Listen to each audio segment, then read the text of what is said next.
Тук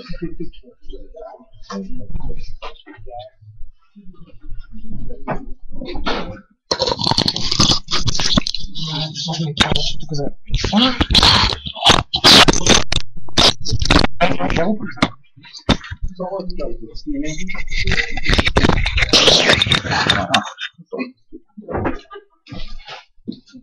Добър вечер на всички, радвам се да ви видя тук при нас на първото за 2013 година събитие на Либертарианския клуб към УНСС. Този път за втори мисля, че с подкрепата на студентския клуб на ИПИ и на библиотеката на ИПИ и БМА. Казвам се Стоян Панчев, за тези, които не се познаваме. Отговарям за организирането на събитията на клуба, Либертарианския клуб.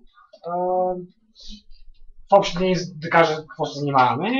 Ние сме организация на студенти, или наскоро завършим като самия, и се опитваме и надявам се успяваме да промотираме идеите на класическия либерализъм, на либертарианството, идеите за свободния пазар, за свободния човек, за свободната личност. Част сме от една международна мрежа от други подобни клубове из цялата планета, казва се Students for Liberty. В общи линии организацията Students for Liberty се занимава с на първо място промотиране на идеите, на второ място поддържането на тази мрежа, от която сме част ние, Либертариански клуб в Софийския университет и Либертариански клуб в Пловдив. В България в момента сме 3 клуба. Също така организира конференции. В Европа до сега имаше 5 такива. С господин Ганев бяхме на една от тях и с част от другите присъстващи. В Белград преди 2-3 месеца. В момента предстои голямата европейска конференция, където пак ще бъде заедно, надявам се, която ще бъде в Белгия. Ще продължи 2 дена, ще има лекции на хора, които са с либертариански или класическо-либерални разбирания от на бизнеса, политиката, икономиката, най-различни места. Така препоръчваме на всеки, ако имате нужда от повече информация, или влезте на нашата Facebook страница, или от понеделник, вторник, вече може да влезете на нашия сайт, който е почти готов. В групата, където е евента, ще пусна най-различни линкове, където ще има повече информация за нас. Това накратко е календар ни за следващия един месец. Следващата седмица ще се събираме на либертарианската среща номер 6, което в общи линии ходим в заведение и в неформална обстановка, пиеме, говорим си. За 6 път ще бира, водка и така нататък. Част от присъстващите тук, надявам се, също ще бъдат там и ще може да се запознаем по-интимно.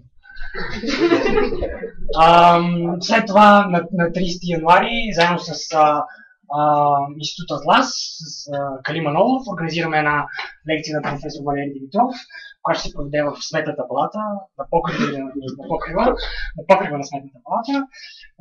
Професор Димитров ще говори за това дали бедните стават по-бедни, а богатите по-богати. И предполагам, че наистина ще е интересно. Всъщност професор Димитров освен, че е преподавател и директор на Сметната палата. Председател. След това имаме една либертарианска събота в Габрово, с която ще стартираме и клуба си там. И вече към средата на месец февруари ще направим един дебат в Софийския университет, за който по-натам може да получите информация, като влезете в страницата. Няма да ви забавям повече с информация за клубовете, ще преминем директно към повода за събирането ни. Това е лекцията на господин Ганев. Той е старши икономист в Института за пазарна икономика. В общи линии, ако си пуснете телевизора в свободно славен ден, може да погледнете да го видите и той да говори умно за различни теми. Евентуално умно за различни теми. Аз много се радвам, че той ще говори по тази тема, която е икономиката на щастието, защото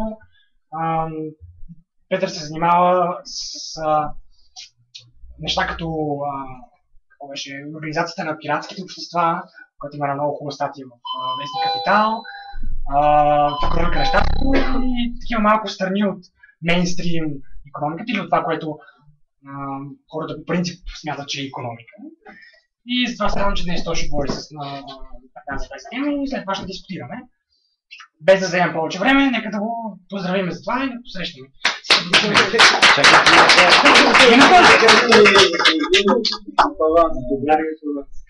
Благодаря за представянето, за това, че сте тук.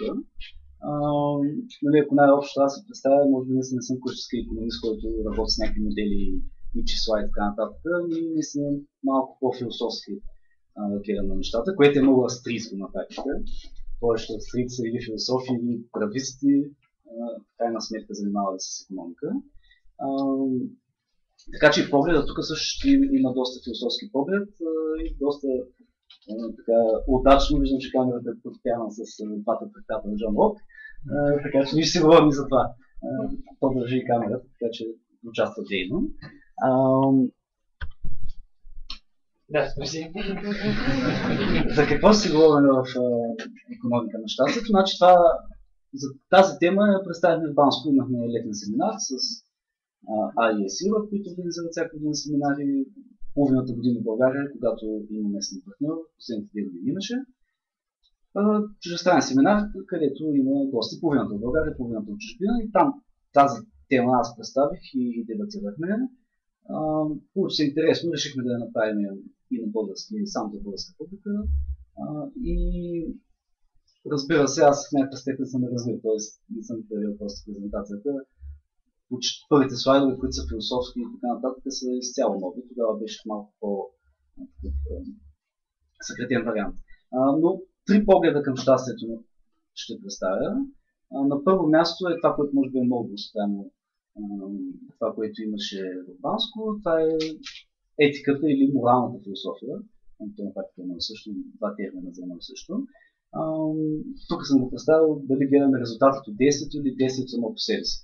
Вече като се говори, това ще видите каква е разлика и различните погледи, но идеята тук е, че когато говорим за щастието, общото няма как да избягаме от точно моралната философия. Много неща са заровени там и на крайна сметка влияят на това, което се случва към момента и то конкретно в икономиката и икономически политики.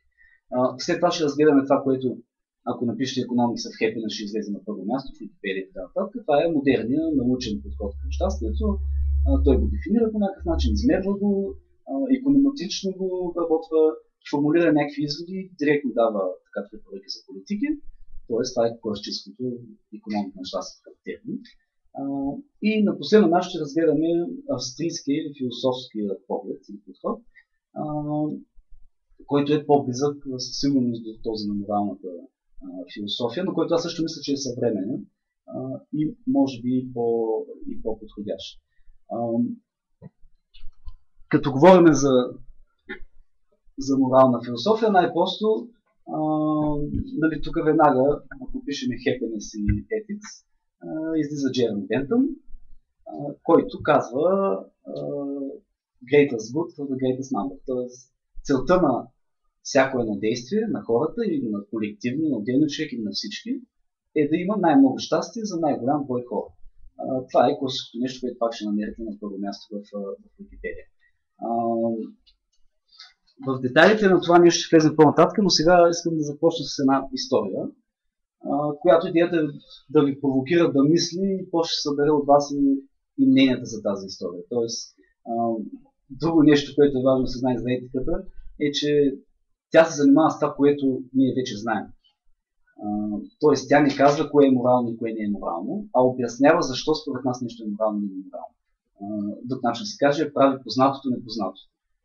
Ако за нас убийството е нещо неморално, етиката обяснява всъщност защо мисли, че така и се опитва да формулира някакви принципи, например.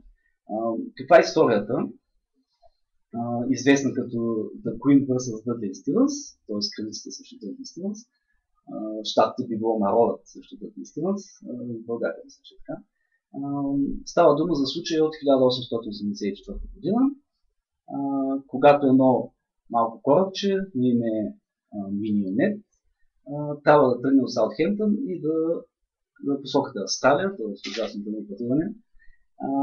Тогава екипажите са малки, това го знаем от пиратите, за които си говорихме, въпреки че 100 години по-рано тогава беше като време. Тогава екипажите на подобни кораби са били малки. В крайна сметка, все пак кораба събира екипаж, въпреки че очевидно е доста рисково за начинание. 4 члена на екипажа, Дъдли е капитан, Стивенс и Брукс са моряци и Ричард Паркър е юнгата, т.е. най-младия, той е на 17 години и това е първото му плаване на такова дълго плаване, може би въобще в морето. Той е бил спиран от приятели, но той е казал, че това приключение ще го направи мъж и иска да го направи по-късно историята е трагична, така че явно няма да се случи. Друго, което може би е важно за историята, е, че той е сирак. Тоест няма роднини, които да го чакат на вида, може би има само тях. Тръгват четиримата и в Атлантическия океан, в средата на нищото, ги удря вълна, хората се обръща и те се озовават в спасителна лодка, но без храна. Почти без храна. Имат 3 или 4 тиники с ряпа, мисля, че пише. Сега трудно да се представя, но имат 3-4 тиники или консерви. И са по средата наистина на нищото. В началото вода също нямат. Не се хранят 3 дена. Това са факти и по принцип няма спор за факти. Тоест, никой не е спорва факти по-късно по време на разследване и така нататък. 3 дена са гладували, на 4-тия ден отварят първата тинекия, изяждат каквото има в нея. Успяват да хранят костенурка, някаква морска костенурка. Така че това също е помогнало няколко дни да се хранят. Свършили вече тинеките и последвали 8 дни без храна. Т.е. без никаква храна са били пълни 8 дни. Паркър, най-малия, който е на 17 години, бил неопитен, както казахме, първо пътуване. И въпреки съветите на всички, да не пие морска вода, колкото да е жален, тъй като тя е солена, на практика ефектът би бил отрицателен, той не е издържал и да, не е пил от морската вода. Разбира се, това е влошило негово състояние, той се разболял и в някакъв момент изглежда, че умира. Дъдли, вече разбираме, че се намират в доста деликатна ситуация, това са 8 дни без храна. Капитанът предложил да има лотария, т.е. трябва по някакъв начин да се избере някой, който да умре, за да може да спаси другите. Сещаме се как ще стане, не е най-приятната картина, но той предлага да има лотария. Брукс обаче отказва. Не знаем дали е отказал, тъй като има принципни въздържания срещу това да убият някой, или просто предполага, че може да се падне той, да няма късмет. На следващия ден обаче продължава да няма никакво спасение, ситуацията става все по-жестока и този път капитанът Дъдли успява да убеди Брукс и Стивенс, че Паркър очевидно няма шанс, няма да се тегли лотария, направо трябва да го убият и да го изядат. Да. И по този начин да се спасят. Решението е взето, този път Брукс не се опъва толкова. Убиват го, 3 дни се хранят с него и не щеш ли се оказва, че на 4-тия ден се появява спасение. Тоест те в крайна сметка са спасени, общо 24 дни са били така в морето. Връщат се в Англия, това, което хората да ги връщат в Англия, което е интересно, те от една страна са били считани за герои, за това, че си дадат такова приключение, но и самите те не се чувстват, че са направили нещо неморално. Тоест, Дъдли е бил много щастлив, че спасен и веднага е разказал, още когато е бил спасен от така големия кораб, който ги е измъкнал, пък и на земята, е казал, да, ние направихме така и така, описал всичко в детайли, дори дневник се е водил, в който е записано всичко. Го е представил като нещо героично, което ги е спасило. Разбира се, били са арестувани. Брукс решава да свидетелства. Един вид сключва някаква сделка с пък и някоя убиеца с прокуратурата. И Дъдли и Стивенс биват справени пред съда. Като цяло медиите ги подкрепят. Имаме така симпатии към тях, за това, че се обследват в такава ситуация. Техният аргумент е, че това е било безкрайно нуждаеща ситуация и те са действали out of necessity, т.е. нуждата ги е принудила да вземат подобно решение. Сега въпрос е към вас. Нека забравим всякакви конституции, закони и така нататък. Не ни интересува какъв е закон. Ако вие бяхте жури на морално жури, което съди според морала, а не според законите, каква част от вас биха оправдали Дъдли и Стивенс? Дигнете ръка. Имаме няколко човека. Кои биха били против, кои биха ги осъдили? Имаме нещо като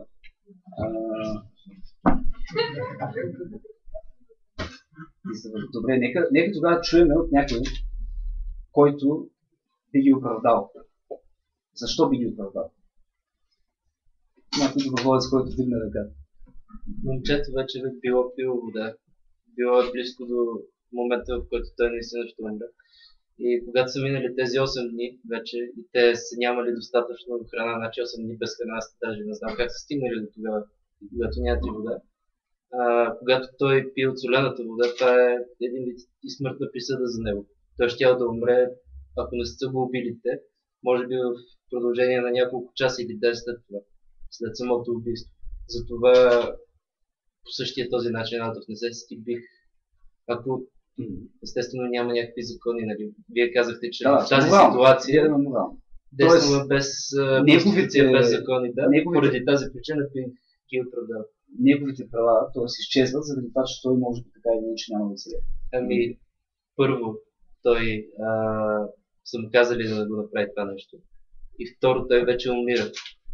Иначе казано, той вече просто избързват с една стъпка.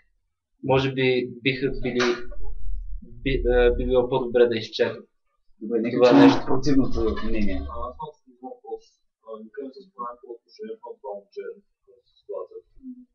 Ами той не е бил питан.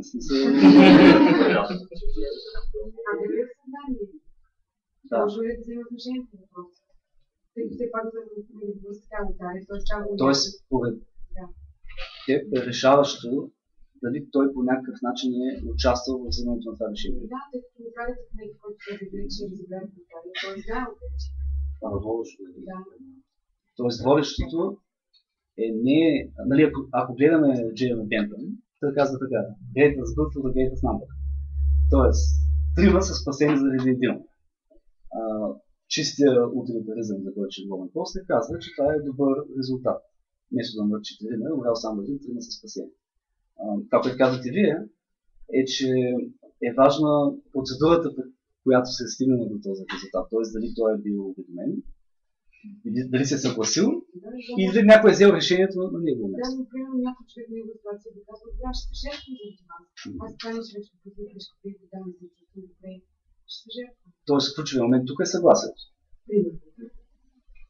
Но съгласието не го прави по-морално. Не променя нищо. От морална гледна точка. А лотарията променя? Не, също така. Някой го гледаме чисто от морална гледна точка. Някой мисли, че лотарията променя. По някакъв начин моралния въпрос. Ако всички не са съгласни да се разиграе. Ако всички са съгласни да се разиграе лотария, считате, че това морално е окей. А какво правим, ако те съгласят да има лотария, падне се Стивенс и той се откаже? Каже: ами, съжалявам, но промих се не. Тоест има някакъв невидим social контракт, който те са приели правила и той не може да се откаже. Ако са само двама и се споразумели, тогава вече силата има отношение. Той не може да се откаже тогава, само да е директно с чисто. В тази ситуация не може. Сега имайте естествено, че хората не могат да разполагат с живота, дори с собствения си живот. То това не са. Не, това е една от тези. Така че те не биха могли да сключат договор за нещо, което фактически те не им принадлежи. Ако гледаме, примерно, от религиозна гледна точка, но зависимо дали го гледаме от религиозна. Тоест, аз пак казвам, тук няма верен отговор. Етиката занимава с това. Слушаме какво според нас е правилно или неправилно и на база на това се опитваме да вадим някакви изключения. За мен има и друг аспект. Те са могли да жертват един и така иначе да не бъдат спасени. Дори и след това. Тоест, в крайна сметка, резултатът е важен. Ако никой не е бил спасен, обаче, така или иначе, без убийство, с убийство всички се шали да умрат.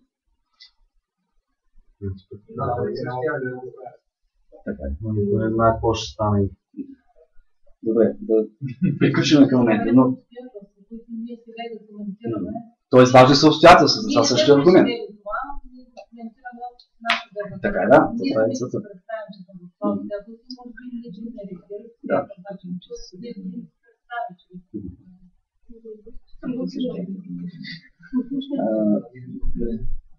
Добре.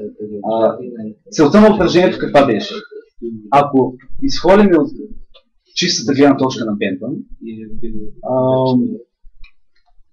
това, което той казва, е дали greatest good for the greatest number. Тоест, чистата аритметика показва, че това е било необходимо да се случи. Как се е случило според Бентън не е значение. Важното е, че резултатът е добър. Това е утилитаризма в неговата най-начална фаза. Как той определя утилитаризма? Това е така, хората изпитват или удоволствие, или болка. Той казва, това са двете сили, които движат нашите решения на нашия живот. Ако удоволствието е колкото е по-голямо удоволствието, колкото по-малко болката, толкова съответно по-голямо щастието, значи това е правилното нещо, което трябва да се случи.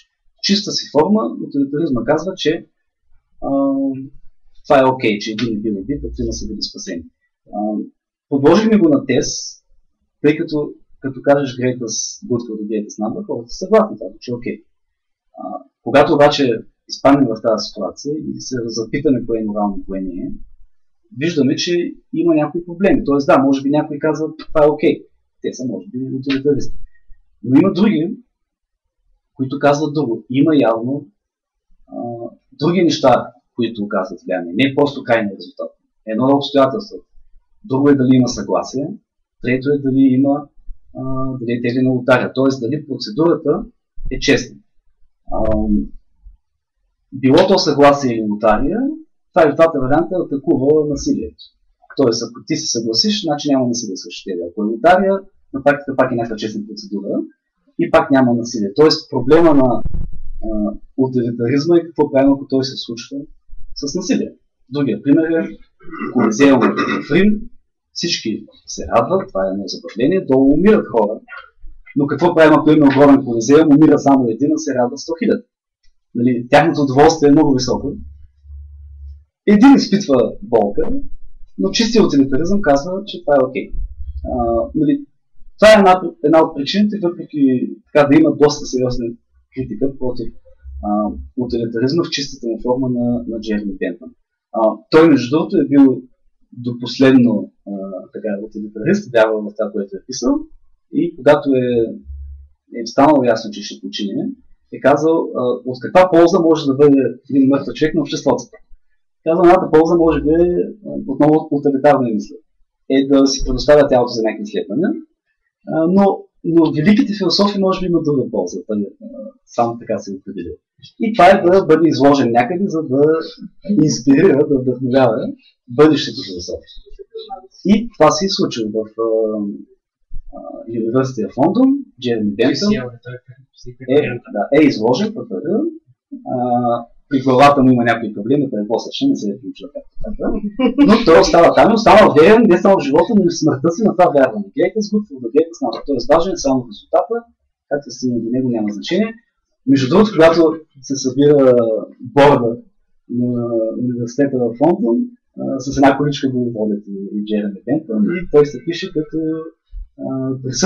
присъства, но без право на глас. Няма как да го направи. Така или иначе, утилитаризма се развива, на следващото ниво идва Джон Стюарт Мил, който казва, че има различни удоволствия, pleasures. Има такива от по-висш ранг, има такива от по-нисш ранг. Казвам по друг начин, в тази наша история най-вероятно, например с Колизеума, удоволствието да гледаш очевидно е по-нише от удоволствието, от болката да умираш. Тоест едното е по-висше от другото. Кой определя кое е по-висше е големия, разбира се, проблем при Джон Стюарт Мил. Той отделя специална роля на правото на живот и въобще на собственост. Тоест, неговият аргумент пак е утилитарен. Той не говори за естествени права и за такива неща. Той казва, че greatest good for the greatest number може да работи, но ако ние просто убиваме хора или взимаме тяхната собственост, това в дългосрочен план ще разбива обществото по някакъв начин. Тоест, спазването на законите, уважаването на живота и на собствеността, в дългосрочен план ще се отплати и заради това утилитарно това е окей. Това е правилното нещо да се случи. Въпреки това обаче, очевидно могат да се измислят подобни тест примери, където Джон Стюарт Мил да се стигне до някакво пренебрегване на нечий живот заради някаква голяма полза. Например, ако се върнете и срещнете Хитлер в неговите младини, бихте ли го убили? Това е един тест, който може да дадеш на Джон Стюарт Мил и той би казал да, трябва да го убие. Така или иначе, какво означава по-висши и по-нисши? Той, например, дава пример, че удоволствията на човека винаги са по-висши, например, от удоволствията на животното. Въпреки че те могат да са по-големи количества, човека изпитва по-големи удоволствия. Аргументът на спрямо интелигентни и някакви глупави удоволствия е това. По-добре е един незадоволен Сократ, отколкото един задоволен глупак, нали, интелектуално задоволен. Тоест, прави този разраз между интелектуални удоволствия и неинтелектуални. Тук може да влезем в дебата за тази Европа да се спира Пайнер. Дали е висше или нищо. Има го и този мен. Така или иначе, това е чистия утилитаризъм, който е моралната философия на щастието. И тук вече преминаваме към нещо друго. Тоест, ако и при тази теория има хора в тази зала, които чувстват, че нещо не е наред. Тоест, ако гледаме само това, чувстват, че има нещо по-висше от резултата. От това да има максимално удоволствие. Това са хора, които са по-близко до така наречените по-силни теории на правата. Тук идва Джон Лок, който казва, утилитаризма може и да работи в някакви казуси, които излизат, но той гради своите теории върху естествените права. Тоест хората се появяват на тази земя и те имат неразделни от тях права на живот, на свобода и на собственост. Джон Лок общо взето е познат и на общественици на български, с която сме подправи камерата.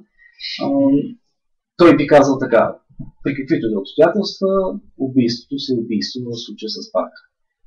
Както чухме и тук като мнение. Между другото, резултата при този случай е, че те са осъдени, въпреки многото мотиви, които има към тяхната присъда, но идеята е била да бъдат осъдени, след това да бъдат помилвани и наистина имам такова помилване и мисля, че са били зад решетките около 6 месеца или нещо такова. И дори тогава Стивън се чувствал, че това е нечестно. Той до края на живота се е чувствал, че е свършил правилното нещо.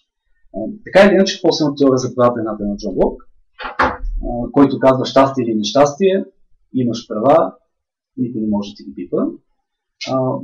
Другата, Робърт Нози, известен либертарианец, той не само, разбира се, много близо до това, което говорим за естествените права, но бори директно идеята на утилитаризма. Тоест, той казва така, ние не знаем, никой не е казал, че човек се стреми към удоволствие. Тоест, това удоволствие срещу болка е зададено и като хипотеза го приемаме, но според Робърт Нози това не е така. Той казва, представете си, измисля отново тест, една огромна машина на удоволствието, която, най-просто казвам, може да е пример с матрицата. Тук е заинствена идеята нещо. Робърт Нози пише 60-70 години на 20 век. Така че той е модерен философ, не е 18 век.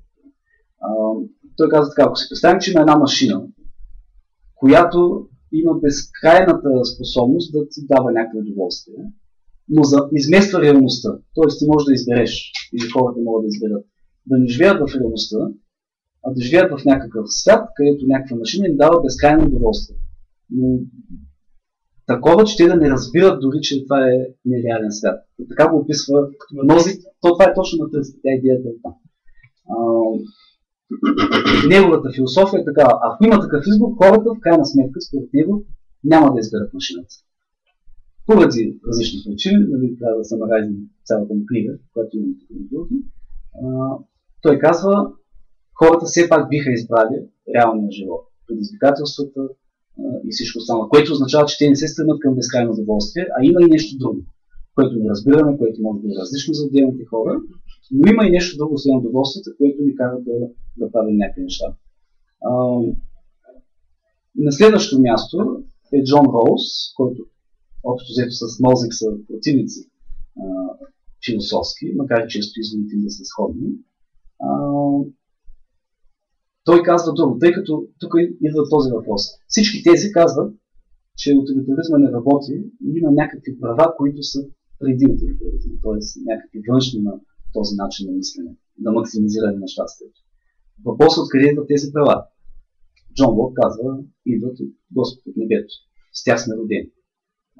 Така е записано в Декларацията на независимостта. Джон Роуз казва друго. Те идват чрез един вид, чрез аргумент. Казва така, за да определиме кое е честно, кое е нечестно, как да се държим, как да подредим обществото си, ние не трябва просто да се съберем и да измислим конституция, както са направили това за щатите, тъй като всеки има някаква адженда. Един е богат, тук е беден, един е умен, тук не е умен, трети има богат родител и така нататък. Той казва, трябва да използваме булото на невежеството, да се върне в някаква начална изходна позиция. Какво значи това? Сядаш да пишеш правилата на едно общество с булото на невежеството, което казва, че ти не знаеш какъв си. Тоест, след като напишеш правилата, ти ще дигнеш вуала или булото на невежеството. Може да се окажеш интелигентен, може да се окажеш богат, може да се окажеш безработен. Може да се окажеш човек, който е хендикап или нещо подобно. Тоест, ти не знаеш какъв ще бъдеш, искаш да напишеш такива правила за обществото, че независимо какъв си, да не си прецакани, т.е. да не е въпрос на шанс, а правила, които ти гарантират едно нормално общество, независимо какъв се паднеш да бъдеш. И той много често казва, правила трябва да са такива, че да благодетелстват или поне не нараняват тези, които са най-бедни в обществото. Изводите, между другото, често са доста либертариански, но това е неговият трик. Той не казва падат от Господ, а стигаме до тях чрез някакъв аргумент, чрез мисъл.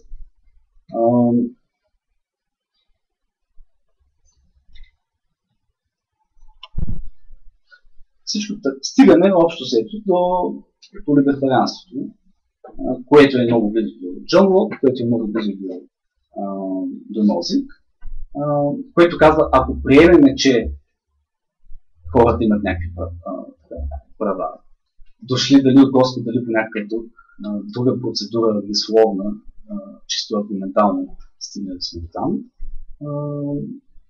голяма част от този аргумент стига на практика до либертарианството. Какво казва то? На първо място, там няма място за патернализъм или някаква форма на покровителство чрез закона. Което какво значи закона да ни защити от самите нас. Тук може да говорим за предпазните колани, т.е. някой чрез закона ти кара да се предпазиш и ти го обява, ако не го правиш, или дори забраната за пушене. Отново ти се забранява и високия режим в щата и нещо подобно. Наркотиците. Разбира се, тук е малко... Или на обществени места. Аз бих казал, че и на обществени места, защо е малко по-специфично, тъй като това в някаква степен като че ли се разбира от хората, които искат да имат такава забрана. И те много, аз съм спорил с много от тях,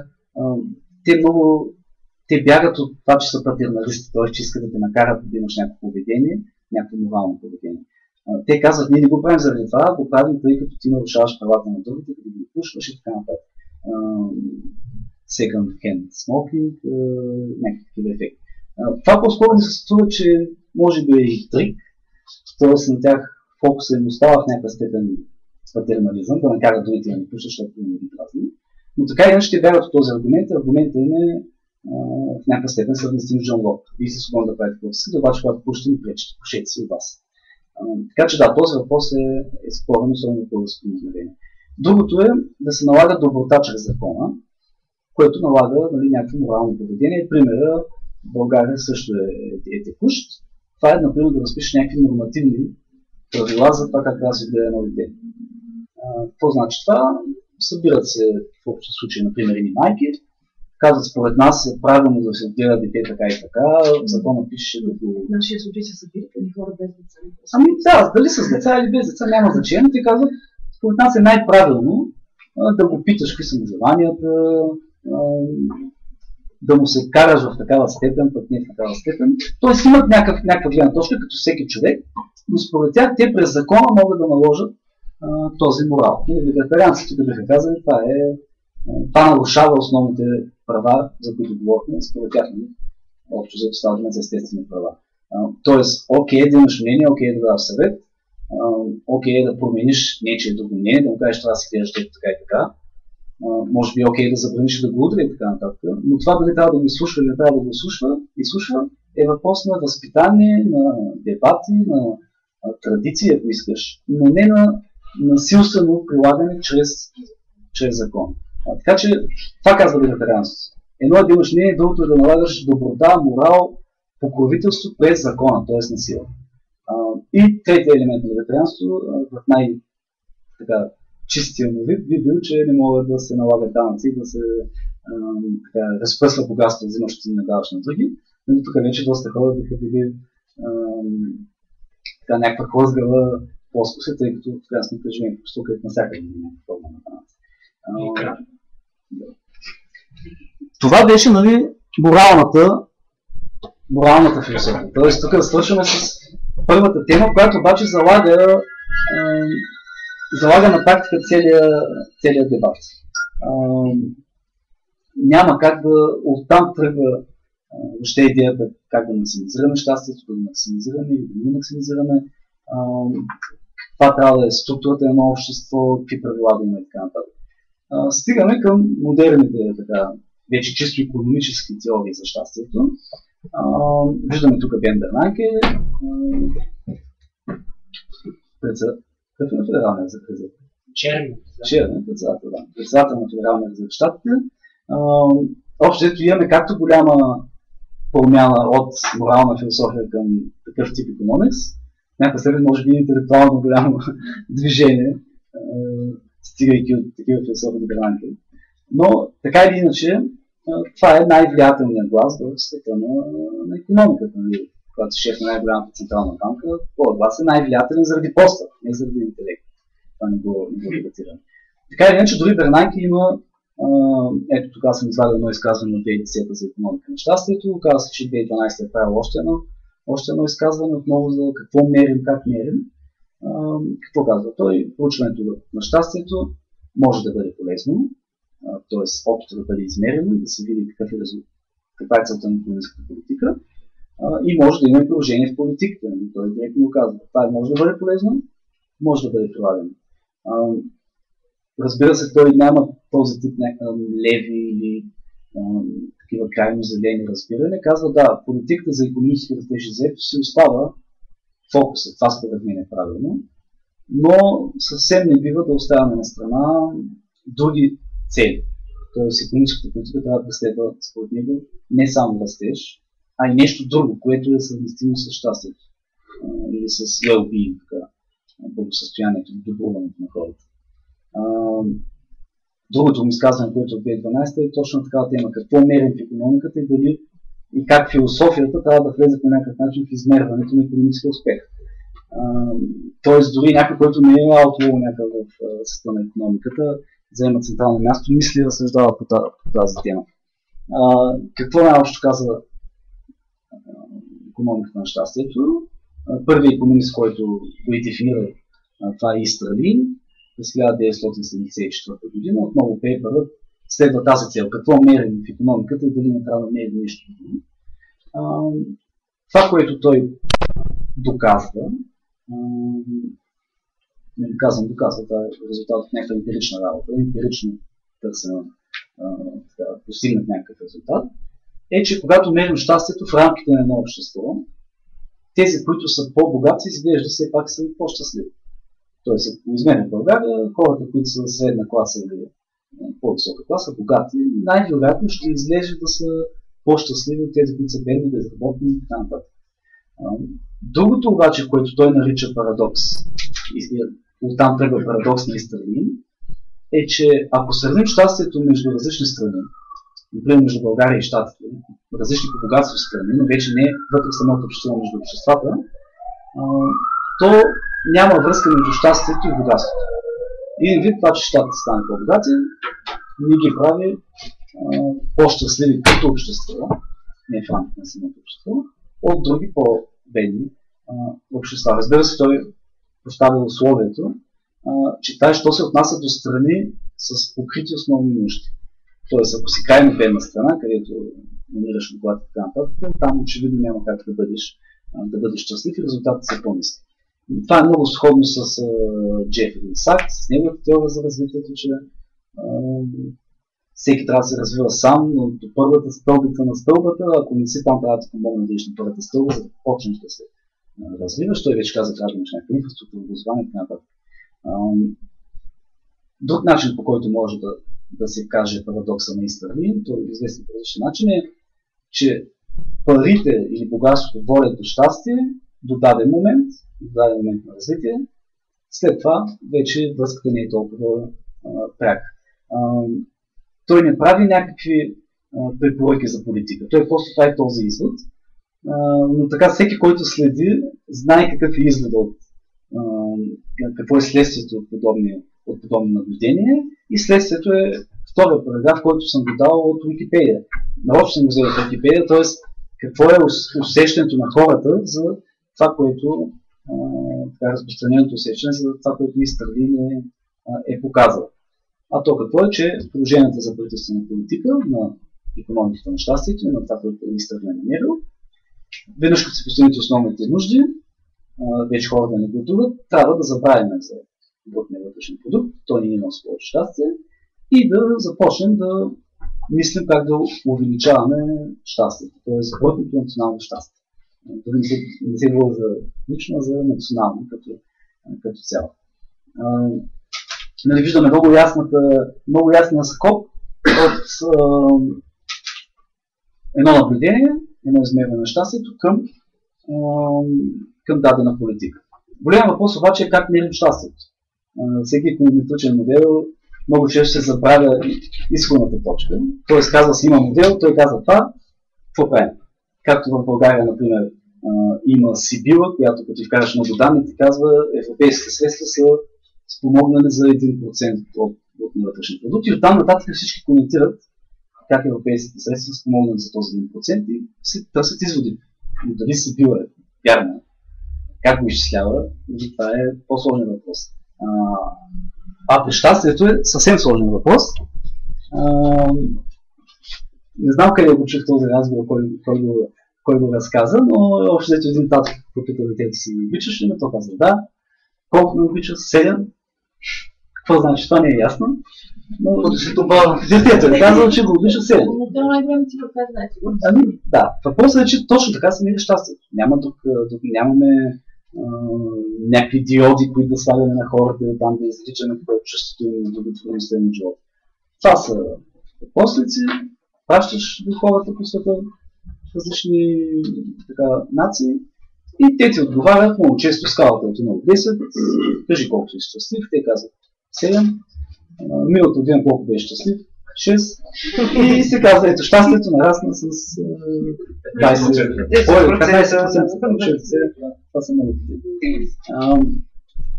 На това стъпва цялата така модерна икономика на щастие. То стъпва на емпирични наблюдения и резултати, но тези емпирични наблюдения са сървеи. Са пратени въпросници да кажеш от 1 до 7 какво се случва. Оттам, разбира се, тръгва и противопоставянето между брутен вътрешен продукт и брутно национално щастие. Това е училище някъде в Африка, забравя в коя държава. Бутан може да пише, ето, брутното национално щастие е по-важно от брутния национален продукт. Това е което е логично. Как обаче действа в случая човешката процеса на една подобна наука? Тръгваш от идеята за добро, било то през моралната философия или просто от усещането за света, или казвайки, хубаво да са образовани хората, да имат избор, достъп да имат, ако нещо си така неправдан да ти бъде помогнато, нали, приема се това, че са хубави неща. Оттам минаваш, вече имаш иконометричните оценки, които ти показват, че ако просто си жаден за пари, да работиш, да тръгваш богатство и БВП, ти не достигаш щастие. Тоест вече го имаш усещането за добро, философски или лично, имаш иконометричния модел И оттам вече пътя към конкретните политики е лесен. Казваш, всички знаем, че е хубаво хората да бъдат образовани. Знаем, че там, където са образовани, са щастливи, а там, където не са образовани, не са щастливи.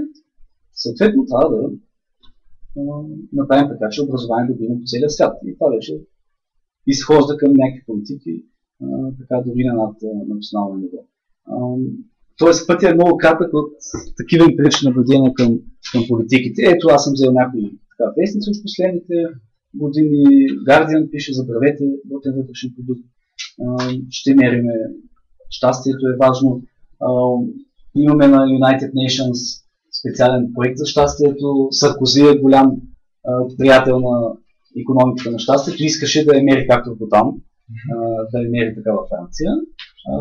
Тук някъде долу виждате имената на Джозеф Стиглиц, който е натоварен със задачата да измисли Happiness Indicators, индикацията за щастие, и да ги наложи, това беше съветник, Нобелов лауреат, и Джефри Сакс, който също знаем, споменава вече в писането въобще на подобни неща за развитието на крайни пените, въобще за развиващите се страни. Това, което най-просто казвам в модерния икономикс на щастието, е малко се забравя целият този философски дебат, откъде идват правата, пък ще максимизираме или няма да максимизираме щастие. Доста упростен емпиричен аргумент е тук. Меряме го, виждаме кои са щастливи, кои не са щастливи и почваме да мислим как да провеждаме политика такава, че да води до някакво щастие. Едно кратко видео ще пусна. Водещите аргументи, има и хора, които живеят близко до природата, зелени. Бедни са, но пък се усмихнат, там няма някакъв стрес. Има и други пък богати, които например живеят в Лондонско Сити, ходят на работа, претоварват се, по цял ден работят една време за детето, изкарват едни пари, ама някакси не се усмихват. Това е, чували сме навсякъде. Извадката, която ще ви покажа, т.е. както са на 20 секунди, става дума за един филм, който беше направен в отговор на филма на Ал Гор за глобално затопляне. В Румъния голяма канадска компания иска да инвестира, да извлича злато. Съответно, това ще създаде някакви работни места, ще подобри някакъв район, но пък ще промени традициите на това място в Роша Монтана или нещо да не знам как на български. Ще замърси, може би в някаква степен. Но този дебат го имаме в България и то пак е с канадска компания в Златото. При което там става огромен сблъсък на интереси между зелените, environmentalists на световно ниво и другите пък, които подкрепят това да се развива бизнеса. Правят се различни филми, мисля, че едната двойка взе дори Нобелова награда за мир, точно този скандал, който се случи там. Но така или иначе, филма My Own Business отива един журналист, който се занимава с Балканите, в това място, което е много бедно. Там преди има между другото комунистически завод, който да извлича злато, той много е замърсял, водици замърсени. Да. И там също с хората говорят си, запознават се с Джордж, който е румънец, работил или търси си работа човека, показват как той живее, водят го на други места по света, където има същия проблем и той по някакъв начин се опитва да разбере всичко това, което се случва. В Латинска Америка го водят, където има подобни спорове. Едното място, където го водят е Мадагаскар, където също ще има голям чуждестранен проект за инвестиция, където обаче има отново протести, зелените пак са много против на световно ниво, че там не трябва да се случва това нещо, защото се замърсява. И един от така нашумелите environmentalist, може би на български, който вече живее там и си води кампания за това да не се случва тази инвестиция. На практика Джордж му прави интервю. Това, което аз ще пусна, е извадка от това интервю, в което той казва, не трябва да се инвестира, тук традиции, така. И Джордж го пита, добре, ама тия хора са бедни. И вижте нали какъв му е отговор.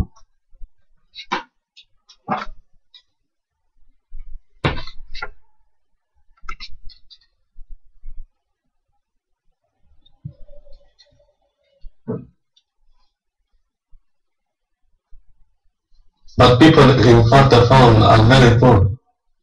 George, you raised a very good question, but at some point I'm going to turn it back on you. How do we perceive what is rich and what is poor? Who is rich and who is poor? You spent some time in Fort Dauphin.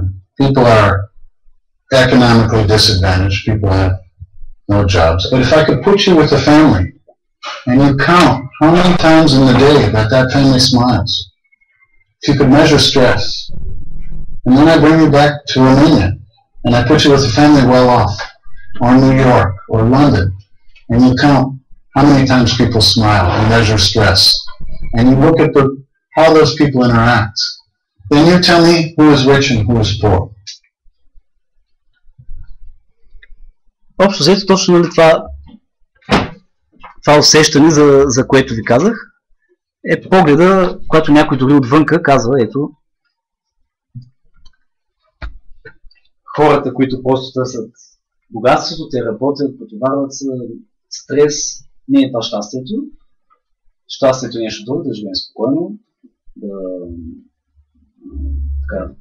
в унисон с природата, но не само го казва като нещо, което той би иска да направи за себе си, иска да наложи по света на други. Тоест някакъв морал, който да се разпръсне с всички. Филмът е хубав, между другото, има го дори мисля, че като българска сайта, може да го гледате, но тук фокусът не е върху филма. Някой биха казали, че той си има своята адженда, или да подкрепя мислици и така нататък, но в крайна сметка идеята беше да покажем точно този начин на мислене, при това в практиката. Това е все пак човек, който наистина се занимава с тези неща, ходи, опитва се да провокира, да влияе по някакъв начин на политиката. Каква е връзката нали, с философията, пак казвам, че общо взето я няма. Сега ще минем към другия поглед, който е на австрийците. Тук точно с декларация на независимостта, но който според мен също е модерен поглед, но той не се занимава толкова с емпириката, отново е някакъв философски поглед към щастието. Нали, това, което си говорихме за моралната философия в началото, декларация на независимостта виждаме изцяло, става дума за права, които са неделими, казва се дори от кой идват, idea creator, т.е. от Бог или от там, който не създава, от корен, небето, и след правата и това да преследваш щастие. Не самото щастие, а това да го преследваш. Долу също цитата на тези места споменава щастието от декларацията. Това е, че ако имаш правителство, което по някакъв начин нарушава твоите права, ти си свободен да го смениш и да съставиш ново, което да работи по такъв начин, че да доведе да ти позволи да търсиш своето щастие. И тук има и някакъв утилитарен аргумент. Да има такива правила, че да доведе до повече щастие. Когато се четах, като се заинтересувах въобще в икономикса на щастието, изтърлин модерния поглед. Разбира се, етиката винаги си е имало, но ми стана интересно точно какъв би бил австрийския поглед. И може и сами да си го съставим да видим точно това, знайки какъв е техният метод.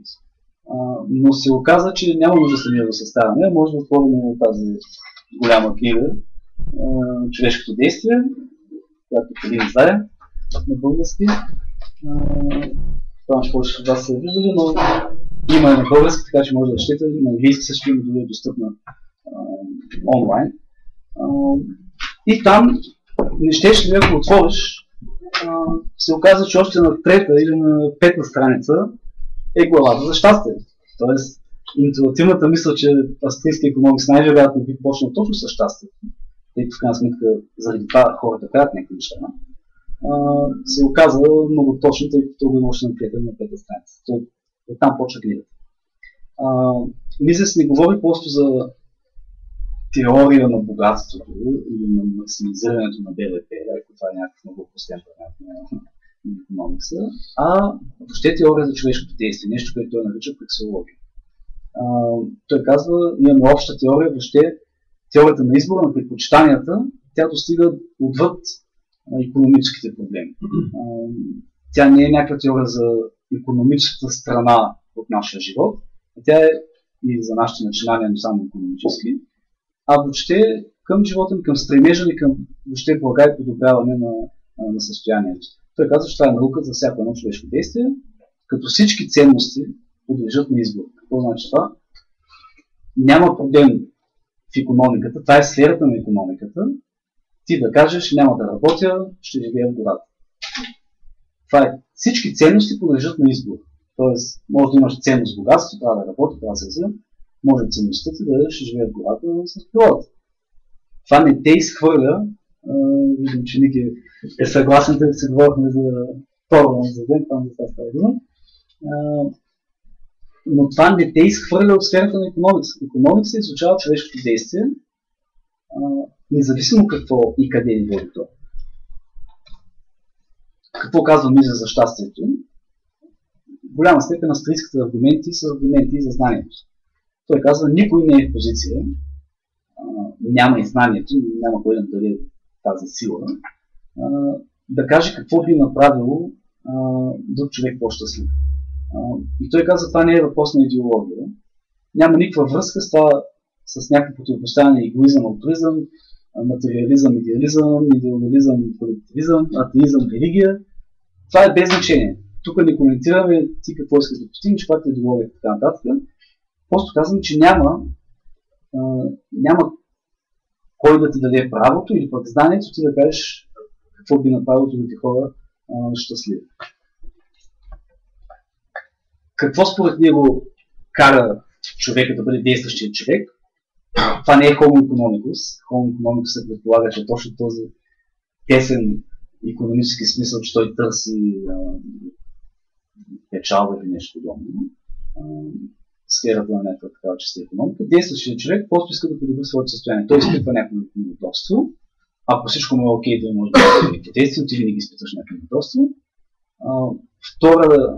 Втората характеристика е да има някаква представа за по-удовлетворително състояние. Тоест да имаш минимална представа какво трябва да направиш, за да се почувстваш по-добре. Това неудобство да изчезне, да бъде намалено. И на трето място идва целенасоченото или целеустременото поведение. Това е нещо, което също често се забравя, че всъщност ти, усещайки някакво неудобство, имайки представа къде трябва да идеш, няма как това нещо да се случи, ако ти нямаш целенасочено поведение, стремейки се към това нещо. Какво казва той за икономикс? Икономикс е обща теория за човешкото действие. Тя не се интересува от крайните цели на действието. Тя е наука за средствата, не за целите. Тоест, икономиката не е някаква морална наука на търсенето, с чието инструменти да разберем, че хората трябва да бъдат богати, или че трябва да живеят с природата, или че трябва да се оженят на 20 години или нещо подобно, или пък че трябва да живеят сами да се женят. Тя не казва какъв е морал, не казва къде трябва да имаме. Това е вече обект на философия. Или на въобще някакъв възглед, с който може да сме били родени. Тя казва, веднъж като си поставиш тази цел, тя може би ще е сходна за повечето хора, но каквато е. Веднъж като я поставиш, как да стигнеш до нея. Това е сферата на икономикс. Тя не задава резултата. Тя казва, имаш цел, това е състоянието, как да стигнеш до тази цел. Критиката, голямата критика към Мизес, въобще към рационалния човек, звучи горе-долу така, между другото Мизес сам си я формулира.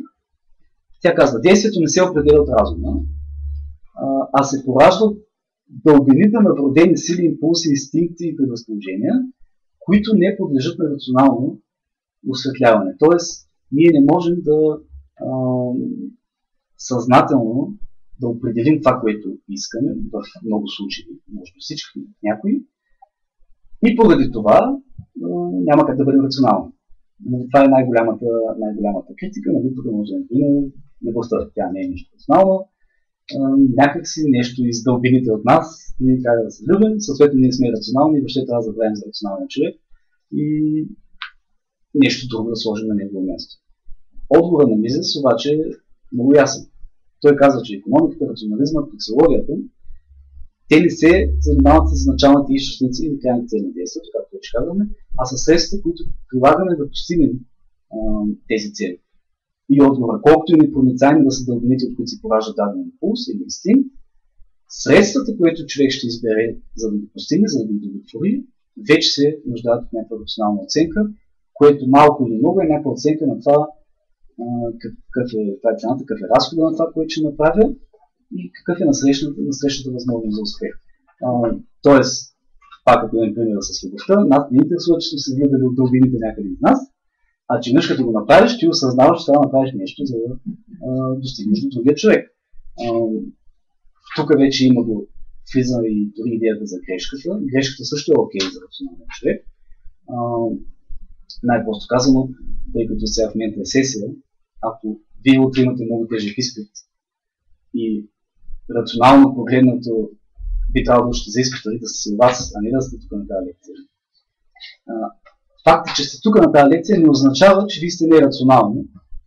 Просто означава, че може би сте направили грешка. Може да не сте направили грешка. Може по принцип това е по-важно за вас да не интересува изпита или пък по принцип да си го вземете. Има го и шанса, да бъде симптър, може да намесим. Но това, което е важно, че към момента на взимане на решението, вие рационално сте решили да бъдете тук. Друг въпрос е дали сте допуснали грешка. Не пак, ако дадем примера с любовта, това е книг на всъщност в албанско, под някаква степен. Някои биха казали, че може да е нерационално, ако, например, направиш някаква огромна глупост, преследвайки тази вътрешно нерационално желание или необяснимо, за което после да съжаляваш. Всъщност това коментирах в Банско. Но това пак не те прави нерационален. Тоест това прави, че към момента на взимане на решение ти може би си бъркал, а това, че после го оценяш като грешка, просто означава, че не само не грешка, ти не се осъзнава. Така че съжаляването за това, което си направил, не те прави нерационално. Този аргумент, между другото, е много трудно да бъде разбран и аз ви гарантирам, че през целия живот ще срещате хора, които ще кажат, че хората не са рационални. Какви са общо взето, тръгвайки от мисля, с действащия човек и полуките от действащия човек и въобще от австрийски икономикс? На първо място той казва, хората са рационални, грешките са окей, всъщност те са част от това, че сме хора и че предприемаме някакви действия. Грешките не казват, че не сме рационални. Човешкото действие е целенасочено, т.е. стремим се да постигнем нещо, не просто се случват някакви неща. Щастливият или пълноценен живот не се дефинира. Дали бъл щастлив, което коментирахме, или пълноценен в смисъла на в някаква степен на Аристотел, който казва, че трябва да живеем в потенциала си, или пък дори Айн Ранд, която се опитва да каже какво би бил един пълноценен живот, но никой не го дефинира да каже, ето дефинирахме го правете. Няма как да го дефинираме, някой дори в моралната философия се казва, че това се определя в края на живота. Вече като свърши, можеш да кажеш всъщност пълноценен или не. И нали, пример е, че средата на полувремето не питаш как беше мача, чакай да свърши мача. Другото, което е знанието е разпръснато и е динамично. Всъщност най-големият аргумент на австрийците, който в някаква степен избягва всичките тези пробойни в моралната философия, откъде идват правата и така нататък, и оборва модерните икономисти, които казват, че трябва да провокираме щастието, тъй като сме ги измерили и знаем какво е в знанието. Тоест няма как първо не знаеме какво искат хората, то е различно за отделните хора. Второ е динамично, то постоянно се променя. Трето, не знае никой е най-добрият начин за тях да стигнат до това. Така ще кажа, знанието е разпръснато динамично. Другото е претенция за знание. Това е на Хайек, новата лекция на Хайек е претенция за знание, което така отговаря като на трудно, взето или на Бернан. На едно от последните места, важно са стимулите, това е ясно. Дори да преследваш щастието рационално, да знаеш какво искаш да постигнеш, важно е обзето средата, в която го правиш. Ако ти живееш в общество, ако ти искаш да се развиваш, да бъдеш честен и богат, но живееш в общество, където честните и богатите не се развиват, а по-скоро трябва да си, например, корумпиран и да си близък до правителството, ти най-вероятно ще промениш моралната си философия, тъй като стимулите те карат да я промениш, т.е. за да постигнеш това, което мислиш, ти не можеш да направиш в средата, в която живееш. Така че стимулите са важни. Но на последно място съм сложил, животът е сложен. любим мой израз, живота е един от най-сложните, който не знам кой го казва, аз го четах в една книга за шах ставаше дума. Някой каза, че го казва той лъжи, но това не го вярвам. По-късно излезе като теза. Но така или иначе, това е горе-долу като някаква, може би, сентенция на австрийския поглед към живота, към човешкото действие, от тази гледна точка и към щастието. Ако трябва да обобщим, и това вече означава в някаква степен да се върнем към началото, щастието, дефинирайте го както искате. Аз не мисля, че нечия задача да го дефинира и да го налага, но със сигурност не го измервайте, тъй като няма как да стане. Е в основата на икономикса и съответно на човешкото действие. Тоест, това е неразделна част от икономикса. Ако го нямаше, нямаше нищо да предприема. Човешкото действие в стремеж към щастие, както е записано в декларацията на независимостта. А не е философско или емпирично дефиниран резултат от дадени политики. Ако мислиме за модерен поглед към икономиката, това са двете алтернативи. Или казваме, щастието е нещо, което ни кара да действаме и това вече предопределя метод, икономическия метод. Или казваме, това е нещо, което може да измерим и да насочим политиките в тази посока. Това е сблъсъка, който е тази статия, която бяхме после. Тя коментираше това, но без философия. Хайек има един интересен поглед, който също се опитва така да обобщи австрийския метод, точно в тази посока. Той казва, че тестът, каквито тестове видяхме тоталитарни и така нататък, или пък на Роуз, тестът е да се провери дали структурата в обществото, която имаме, правилата и така нататък, дали максимизират не щастието, не удоволствието спрямо болката, а шансовете на анонимен индивид, тук е малко като на Джон Роуз с Veil of Ignorance, на анонимен индивид да постигне своите непознати цели. Разбирате колко по-различно е тук. Т.е. първо го имаме анонимен индивид, после го имаме не самото щастие, а шансовете за това щастие. И на последно място не се казва щастие, а непознати цели. Т.е. той признава, че ние не знаем какво е това нещо, към което се стремим. Сега няма да лъжа, че този подход към живота на мене ми допада, но от тук само искам да завърша с нещо, което друго е важно. Каква е разлика между либертарианството и австрийския икономикс, поне в неговото текущо състояние. Важно, тъй като в тази зала най-вероятно има доста хора, които са и либертарианци, и близки до австрийския икономикс, и често не могат да разберат всъщност за какви са различията, има ли различия, може също нещо да е. Най-просто казано, либертарианството е това, което казахме близко до Джон Лок или Робърт Нозик. То казва, има права, които са неделими. То е етичен аргумент. Моралната философия, етиката ни казва, че има неделими права. Това са живот, свобода и собственост. Всичко останало вече изхожда от там, нали, свободата да постигаш своите цели. Изцяло етичен аргумент. Той не се явява от резултата. Тоест, каквото и да правиш, като и да постигаш, по някакъв начин нарушаваш тези цели, няма как да кажеш, че консистентен с либертарианството.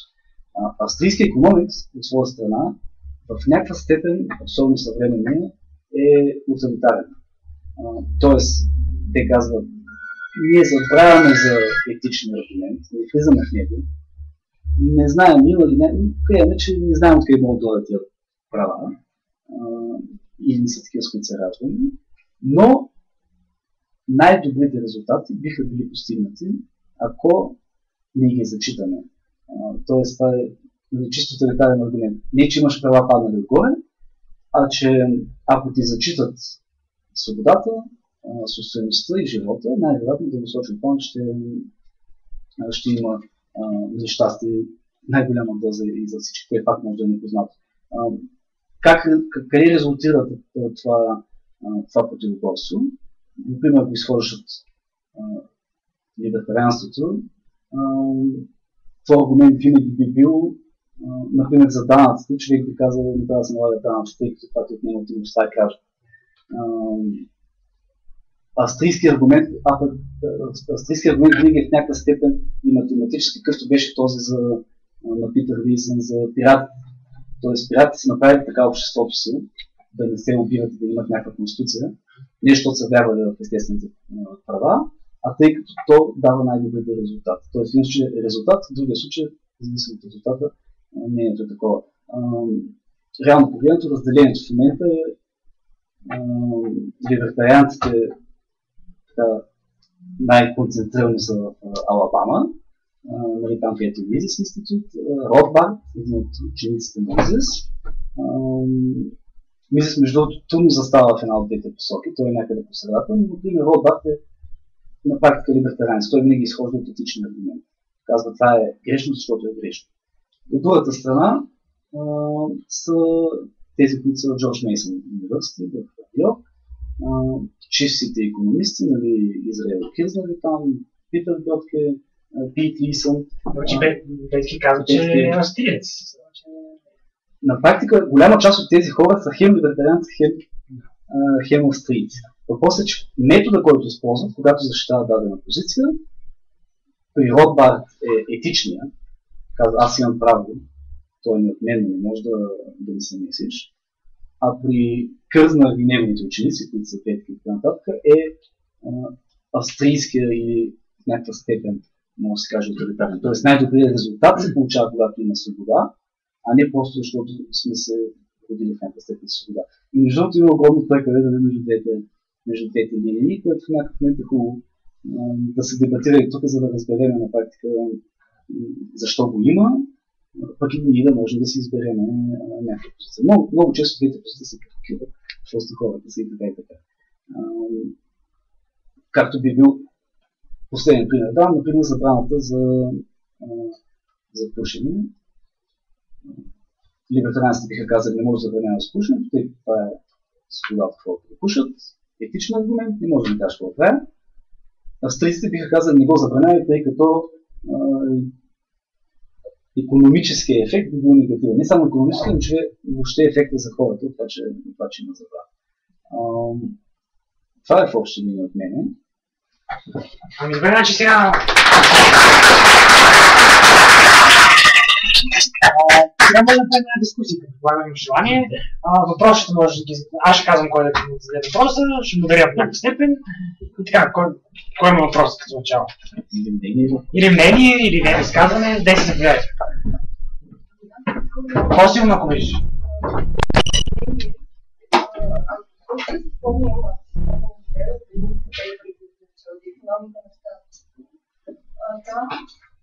Стига рано или късно до аргумента, че обществата, които се чувстват по-специализирани и психологически проучвания, там има по-голямо равенство. Тоест, един от факторите за равенство.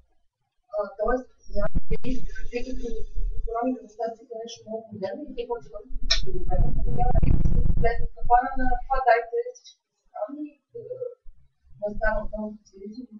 На практика да. Тоест, нали, цялата идея е, че след като богатото общество не е по-щастливо от бедното общество, но вътре в обществото тези различия провокират да има щастливи и нещастливи, или по-малко щастливи, то наистина, ако тръгнеш по тази плоскост, по-скоро вървиш към някакво равенство.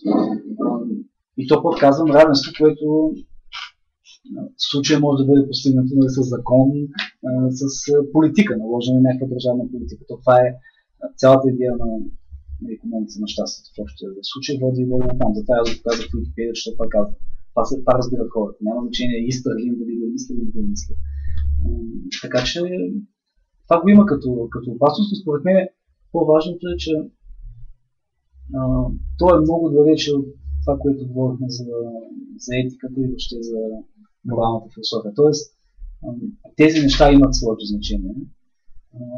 И трудно този аргумент може да бъде придвижен до край и да резултира наистина в това да заменим GDP с някакъв индекс на щастието. Всъщност, тия австрийци дори това биха казали, ние нямаме противопоставяне между GDP и измерване на щастието. Никой не трябва нищо да мери. Или ако ще го мери, да го мери за бизнес цели, но не трябва на сила да се търсят нито икономически резултати, нито щастливи резултати. Тоест, това е резултатът от нашето поведение.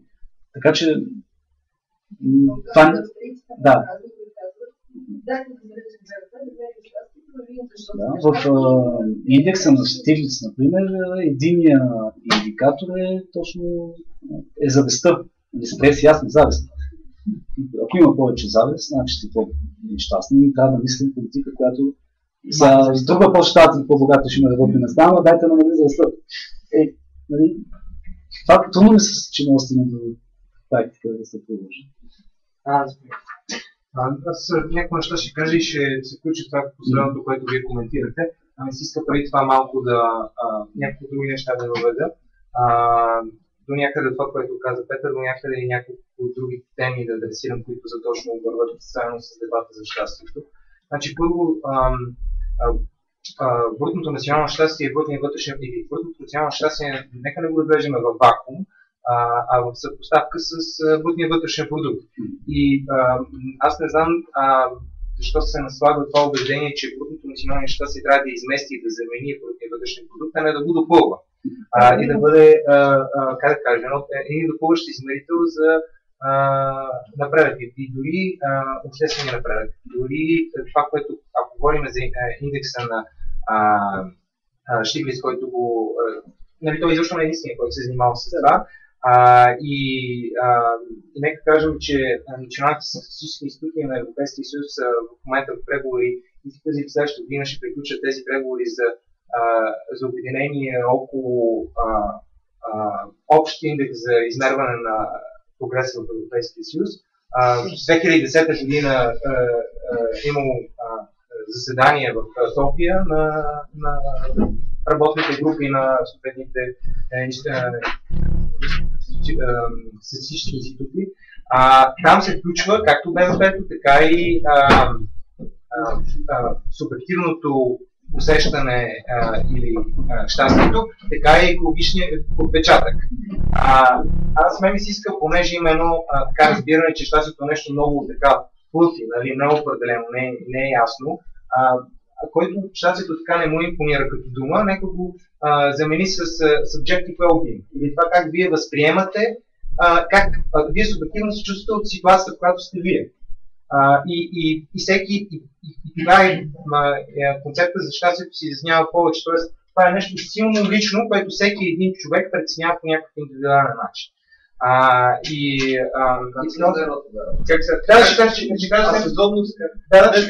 Ще кажа за това.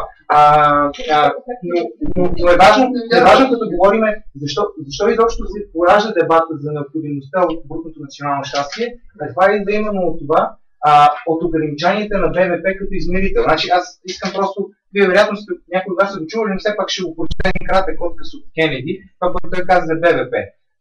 Че БВП отчита за замърсяването на въздуха и рекламата на цигари, унищожаването на горите и загубите на природните чудеса. Той не обръща внимание на здравето на нашите деца, качеството на тяхното образование или радостта от играта им, красотата на нашата поезия или силата на браковете ни. Той измерва всичко, накратко, с изключение на това, което прави живота ценен.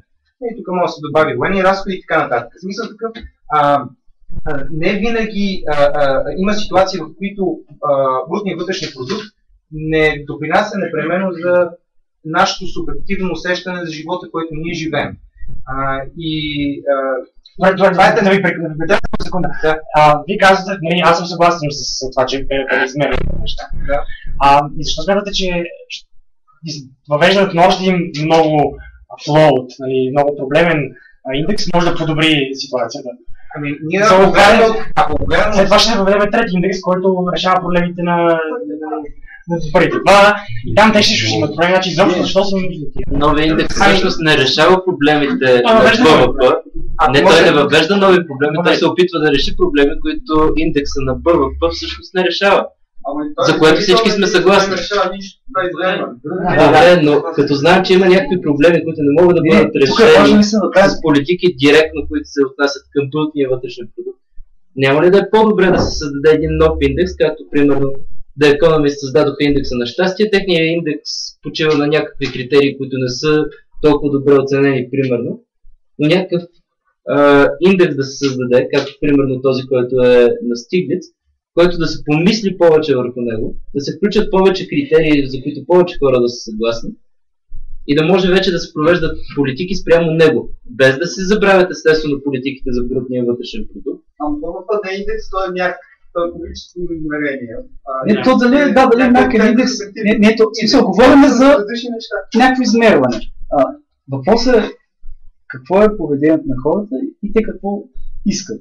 Най-просто казвам, ти когато ставаш сутринта, не отиваш на работа за 1,55, отиваш за да изкараш някакви пари, или пък отиваш да пиеш или да пускаш, или да се сложиш в правата.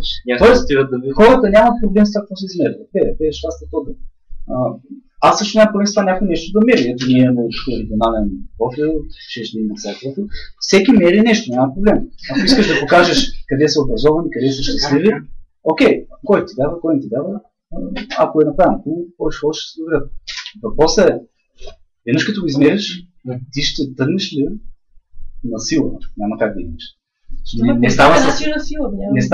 Не можеш да се изправиш пред хората и да кажеш бъдете щастливи. Няма как. Ако ще ги караш да ставаш щастливи, което го дефинираш като, не знам как, образовани, да няма завист и такива неща, ти ще правиш политики. А тези политики, това е някаква форма на сила. Взимаш решение вместо някой друг. Само и политиките, някакъв може да наложиш и нови... Само си изчакваме. Мисля, че бяхте вие. Да, само че ме прекъснахте. Заповядайте ви, после ще ме... Искаш ли си, защото имаш и конкретни въпроси, на които мога да дам отговор. Добре.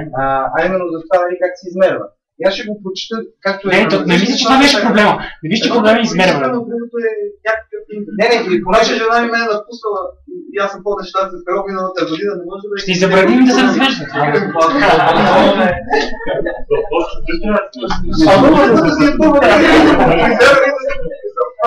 Между другото, едната от оценките на щастието показва как хората стават по-малко щастливи след това.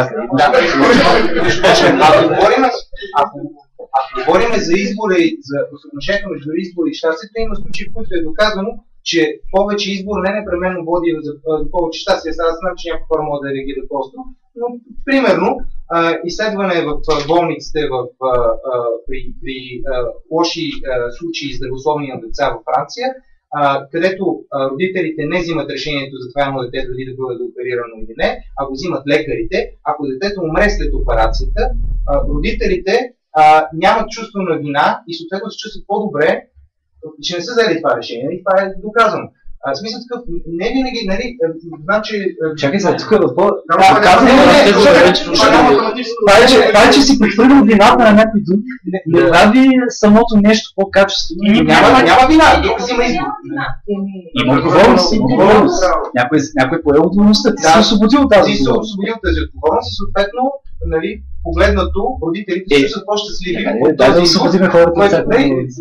Не, аз просто казвам конкретни позиции, нали, без да ги коментирам кое е по-добре и кое не е добре. Свободата не е непременно прави всички хора по-щастливи, че някой предпочита да отделни ситуации конкретни, да. Това се върнем на... Защото има хора отзад дигат ръце. На това как се измерва, защото имаше някои неща, които се казаха. Доклада на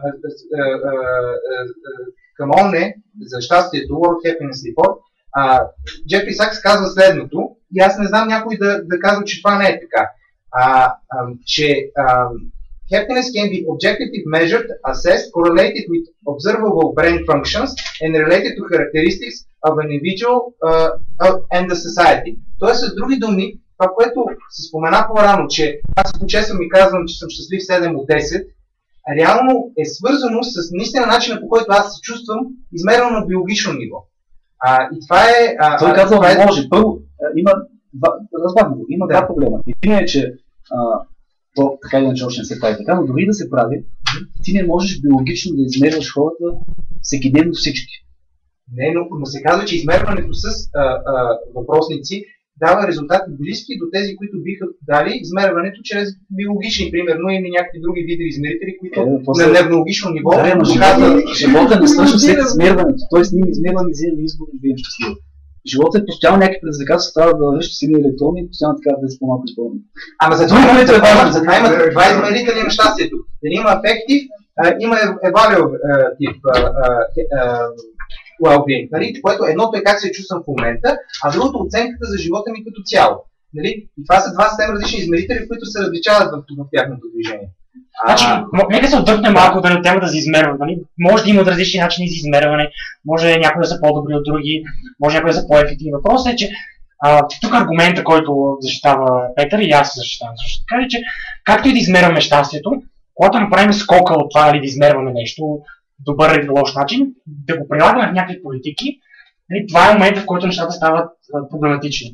Ти можеш да измериш, ние можем да направим индекс тази стая, да го измислим, да се измериме. Чук. Въпросът е, че когато отидем и казваме на правителството, вземете този индекс сега и забранете да разводите, защото това е проблематично, забранете ставането преди 10 часа, защото това намалява, значи познавам много хора в тази стая, които стават ни преди 10, денен договор. Иначе, в момента, в който използваме тези измервания на щастието, за да провеждаме някаква политика, която задължително е насилствена, защото е така се определя. Ама всяка политика е насилствена. Когато казвате, да не е щастието, трябва да кажете кой да не е негово място. Ние казваме кой взима, австрийци това казват, кой взима, това е наука съзнанието, кой взима решението, кой има знанието, кой взима решението. Аз съм сходен съгласа с тях, т.е. знанието е в хората, техните желания, любов, неразбираеми желания или пък щастието, обективното и така, те са лични. И ти ги преследваш на база на това, което имаш в себе си, дали ги преследваш тази година, след 5 години, всичко е лично. Знанието е лично, стремежа е личен. Въпросът е кой ще вземе решението. Дали човека ще го вземе, може да го промени още утре, или ще го вземе веднъж за винаги за всичко. Кой да вземе решението за военната политика на държава? И на принцип. Това значи скачваме съвсем друга тема. Защото вървим точно за това, че всяка една политика държава. Българите, като са пристигнали земи, кой е взел решението? Когато не е имало национална държава. Разпорък, защото го е мързял. Продължил нататък. Хората могат да живеят, да вземат общи решения. Това е окей, но тук стигаме до процедурата на вземане на решение. Оттам почнем, оттам всичко се запълне. Има ли съгласието, дали е честна тази процедура? И тук вече големия дебат, дали демокрацията на практика дава тези права на някой да вземе тези решения. Тоест дали го има съгласието. Лесният аргумент е, аз няма го социалния контакт, не съм го подписал, като съм станал на 18 години, че давам правата си. Някъде в миналото е създадена на тази държава. Тоест, това е ситуацията в фотката на практика. Ти казваш, че окей, да има обществото може да вземе решения, но те трябва да са доброволни, да са някаква честна процедура и да има съгласието на всички да вземат тези решения. Света не е точно така, държавата не оперира точно така. Може да допълня само накратко. Само за индекса. Имам задали въпрос да звъни. Моето изказване се към посока към индекса. Значи, за мен първо след измерването на щастието, когато основният проблем с ефективността и динамичността. То не е константно щастието в момента, то се развива. В момента, ако кажем, страните, които има равенство или гледна точка на доходи, хората са по-близки, те са по-щастливи, то тогава да го приложиш на друго място, където доходите са по-различни, може да не е същия резултат. И второ, ако питаме хората в Северна Корея дали са щастливи, те няма какво се сравнат реално погледното.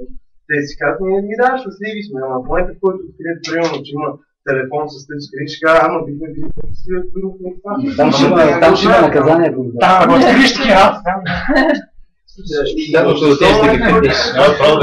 там всички са задължени са щастливи. Освен ако великият лидер не умре, тогава е сега. Да. Да, може ли само да допълня за индекс? Значи, когато го обсъдих така и леко го дисмиснахте. Не, аз го дисмисвам директно. Да, обаче поглеждаш само от едната гледна точка. Този същия индекс може, когато се разгледа и когато вече е формиран, да се разгледа от гледна точка на това какви са факторите, които пречат на индивидите, като сегашни регулации и неща, които държавата вече е въвела, които пречат на щастието. И от тази гледна точка, нещото, което може да се направи с този индекс, е не само нова политика и нови неща, които държавата да въведе, които да опресират индивида, но също така може да се направят политики, както може да се прави политики за въвеждане на регулация, така могат да се направят политики и за изпеждане на регулация. Защото има и доста работи, които... Да, разбрах. Въпросът е, че моето лично мнение е, че няма нужда от съставянето на този индекс, който да ни помогне да ги премахнем тези регулации. Имаше нещо Има много допълнително, нали? да разберем въпроса от друга гледна точка, защото как хубаво да се види нещо на картинка. Той е манипулируем, той е неточен и в момента, в който стигнеш до обсъждането му, нали, ти си загубил битката за мен. Това е мисля чисто стратегически как да наложиш идеите си. Тъй като повечето тръгнахте, нали, до някакви негативи към БВП-то, защото трябва да допълним и така нататък. Пак това е, което казвате. Не е само богатство, природа, всичко това е важно. Аз не ги противопоставям. Аз казвам, че идеята е грешна. Ако решението взимат индивидите, няма нужда политиката да е насочена към постигане на нещо. Тя е доброволна политика. А как функционира? Каква не успях да разбера? Как функционира политиката в твоето разбиране? Политиката функционира, ако сме в България, как би трябвало да функционира в някоя избрана държава? Ако приемем, че нали, имаме тези права, които са живот, свобода и собственост, било то от Господ, било то с калкулация и с документи, то обществото се събира, урежда ги в една конституция, имаме съответната защита на тези правила и оттам нататък всичко е доброволна размяна, доброволни взаимоотношения. Тоест... Примерно, аз дадох конкретен пример. Външната военна политика на една държава, как ще определи от какви аргументи, какви цели, какви подходи ще бъде управлявана, водена, управлявана. Например. Ти си защитаваш. Как ще бъде решението? Това е моят въпрос. Как ще вземе решението? Принцип, представиш, че срещу вас и дали купиш танк, да не купиш танк, какво ще направиш? Ама хората могат да вземат решения като общност, това не е проблем. Няма проблем да се съберем 50 човека и да решим, че ни трябва танк да се защитиме. Или да се съберем с квартални и да има групи, които да движат из квартала и да ни пазят там, защото се е случило и то в Лос-Анджелес, и то в скорочно време, когато имаше тогава по време, мисля, че бяха суховици, хората казаха, тази държава ще има на защити, събраха се хората в Лос-Анджелес, гласуваха, ти ще обикаваш тази вечер, аз следващата вечер и се защитаваш. Тоест пряка демокрация, всяко едно решение се взима по-отделно от всички хора. Не от всички хора, от хората, които искат да го направят. Това между другото беше доста грешен пример. Кой? Този, който дадох тук преди малко. Последният пример, Трейвон Мартин, в случая, помните ли? Същото нещо беше човек, който е оторизиран да бъде гражданска милиция, който да обикаля из квартала, за да следи за сигурността на квартала. Има законно притежавано лично оръжие. Застрелва един млад тинейджър, който е с едно худи. Това е грешка. Това ще грешваме нещо. Това не се случва в държавата. И това нещо... А ще е моето време, като се случва в държавата съвременна, в която правителството. Добре, обаче нали... Обаче нали това нещо се случва? Това нещо се случва, защото вече е оторизирана такава гражданска милиция. За какво трябва да се оторизира гражданската милиция? И специално от тази гледна точка, при положение, че дори либертарианците, които са в САЩ, са на позицията за това, че държавата трябва да доставя обществени услуги на обществото в много лимитиран формат, но лимитираният формат винаги е включвал сигурността на гражданите и осигуряването и това против гражданската милиция. Просто това е част от... Така ли, че аз това... Той ми казва, че няма да има така, защото аз искам да се военните бази извън... Да се задържат военните бази извън САЩ, но не вътре в САЩ. Рон Пол никога не е казвал да се свие, да се махне армията на САЩ или да се премахне вътрешната полиция на САЩ или някакви милиции да тръгнат, граждански милиции и да поемат контрола. Значи има много голямо... Нито Рон Пол, нито... Няма значение какво казва. Да, в смисъл, казвам ги тях като едни най-известни символи на либертарианството, специално в САЩ. Затова смятах го за грешен пример специално за гражданската милиция, защото не смятам, че... Това беше отговор на въпроса, ако нямаме защита държавна, какво ще стане? Кой вземе решението? Аз казвам, че има такова. Дали ще анархията е друго. Точно това е момент, че при военно положение и в мирни условия не трябва да слагаме една равенство, както както ти се опитваш според мен да направиш. Също че хората се защитават от кражба. Защото обикновено, когато човек започне да разсъждава в ситуация на конфликт, той иска ефективност.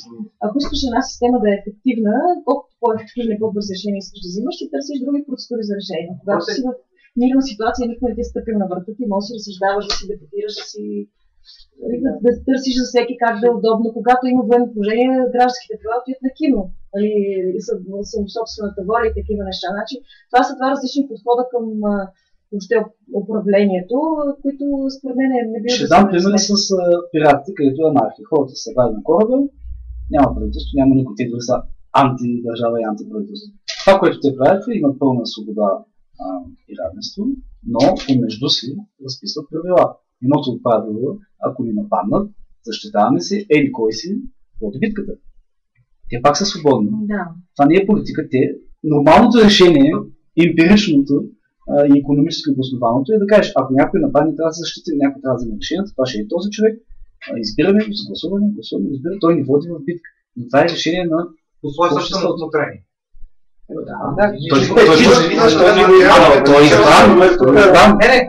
Въпросът е следният, защото при практическа ситуация, когато не е въпрос на живота и смърт, не се води война, а трябва да се вземат някакви конкретни управленски решения. Значи, не съм сигурен дали правилно разбирам това, което казваш, дали имаме репрезентативна демокрация или имаме пряка демокрация, но ако приемем, че имаме репрезентативна представителна демокрация и други хора взимат решенията, те трябва да взимат решенията въз основа на някакви цели, които те следват в полза на обществото. Иначе те ги взимат, защото просто на тях им харесва. Естествено. Винаги така ги въпросът е дали решението, което взимат, е за да им позволиш да бъдеш щастливи, като защитаваш техния живот, или да ги направиш щастливи, като им предоставиш това, което ги прави щастливи. Има разлика. Защитата, тя защитава свободата, тя не те прави щастливи. А ти казваш не само да ги защити, а да определи кое ги прави щастливи и да провокира политиката да ги прави щастливи. Точно това предприятията е въпросът, че групата доброволно си казва, ние казваме Петър е много добър в битките, той ще ни води. И всички сме съгласни. Ама Петър го е доказал. И Петър го е доказал, то не е защото... Ние го знаем, ние сме го виждали. Не своя път става. Него той да ни защитава. Не да го защитава, да ни води. Да ни води. Въпросът е, че процесът е такъв. Воденето е също функция от някаква конкретна цел. То не е водене само по себе си. Целта е да защитиш свободата. Ето точно това казах аз. В 1940, когато е парадът Париж на немската армия и се въртели филми, цяла Германия била щастлива. Не цяла. Голяма част. Които са били от чистите... Близки до абсурда примери, сигурно може да безкрайно да дебатирам. Само да кажем допълнително, ако началото за моралната философия е било интересно с примера, то може да гледате в YouTube Майкъл Сандел What is the right thing to do. Това са лекции в Харвард, заснети много хубаво направени с такива дебати. 12 лекции са. Те тръгват точно тази тема, която аз поставих, и 12 лекции всяка по един час разглеждат точно такъв тип въпрос. Кое е справедливо, там и Джон Роуз, и Джон Лок. Разбира се, Майкъл Сандел, той накрая избива на доста антилиберални неща, но така или че той е като преподавател много добър. Така че това там може да го видите и да си гледате вкъщи този тип лекции, където дебатите са много интересни. Ако нямаме последни въпроси, май нямаме, тогава да благодарим на Петър.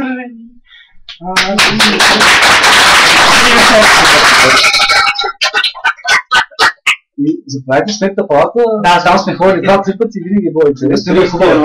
Няма да съжалява, тук 7 часа. Валери Димитров ще ви говори за това дали богатите стават по-богати, а бедните са по-бедни. Там неща се намислят. Ще да ни поканите във Фейсбук. Ще ви поканим. Има и събития във Фейсбук. Ще публикуваме също. Нали каза, че се дава само последващи. Разбира се, не.